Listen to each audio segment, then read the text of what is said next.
Casimiro, pinagmalaki, pumaldo. McGregor, patatalsikin, ulo ni Pacman. Ito nga't pag-usapan natin. Pero bago ang lahat, pakisubscribe po ng channel ko. Huwag nyo na rin kalimutan i-click ang notification bell para lagi kayong una sa balita.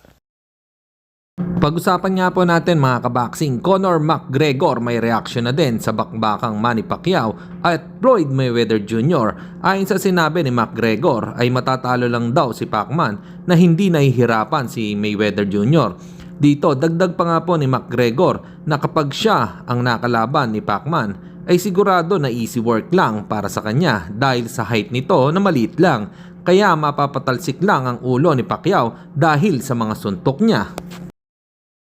Samantalang tila maganda ang rank ngayon ni former 2 Division World Champion Marlon Tapales sa Super Bantamweight Division dahil sa ngayon ay rank number 2 sa WBC, rank number 3 sa WBO at rank number 5 sa IBF.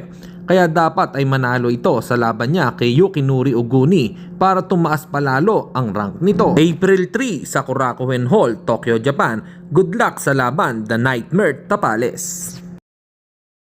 At sa kabilang balita naman tayo mga kaboxing, kahit si Tyson Fury ay nag-react na din dito. Sinabing hindi siya interesado sa rematch sa pagitan ni Manny Pacquiao at Floyd Mayweather Jr. dahil matatanda na daw ito at isa pa ay maliliit na boxer kaya hindi daw siya manonood ng laban. Ibinida naman ni Janrel Cuadrolas Casimiro na pumaldo siya sa pagsasabong. Hanggang ngayon nga po mga kaboxing ay wala pa ding linaw kung sino ba talaga ang makakalaban nito. Sa hanggang ngayon kasi ay hindi pa rin ina-announce ng kanyang Japanese promoter na si Koki Kameda kung sino ba talaga ang kanyang makakalaban.